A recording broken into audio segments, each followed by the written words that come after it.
You dare put on airs in front of Mr. Smith? Hugo watched this spectacle coldly and finally spoke again.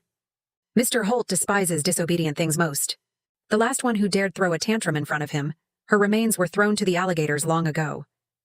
Ethan and Summer's faces turned deathly pale, their breathing stopping for a second. I kept my head lowered, but from an angle they couldn't see, I slowly curved my lips upward. After my mother died, my dad dealt with that woman who'd challenged her and fed her to the fish.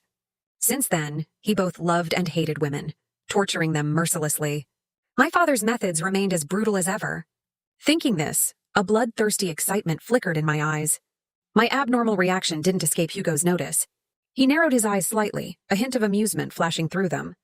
You've got guts. Other women would have pissed themselves hearing about feeding alligators. He looked me up and down, his tone carrying some satisfaction. Mr. Holt's in a foul mood tonight. He needs someone with a hard spine to take it out on. Your fearless attitude might just suit Mr. Holt's taste. If you can let the old man vent properly, maybe those of us below can catch some benefits. Hearing this, Ethan's eyes lit up instantly. He thought my half-dead appearance had actually caught Hugo's eye and his courage swelled again. He grabbed my hair and forced my head up. My scalp tore with pain, but I bit my lip hard and didn't make a sound. Look, Mr. Smith. This face, this body, guaranteed to satisfy Mr. Holt. Ethan's eyes darted. Then he lowered his voice, trying to build connections and fish for information. Mr. Smith, may I ask, why is Mr. Holt in such a bad mood tonight? Also, I heard Mr. Holt's been looking for some white moonlight. What kind of goddess is she? Give us a hint so we can find women matching that standard for Mr. Holt in the future. The next second, Hugo's gaze turned sharp, looking at Ethan like a cold corpse. Mr. Holt's private affairs. You think garbage like you has the right to ask? Ethan's face instantly turned liver-colored. Yes, I deserve to die for asking.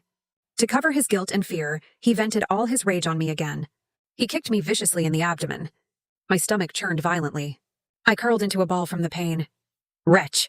Get in there and serve him properly. Once you're inside, even if you have to wag your tail like a wretch, you better make Mr. Holt comfortable.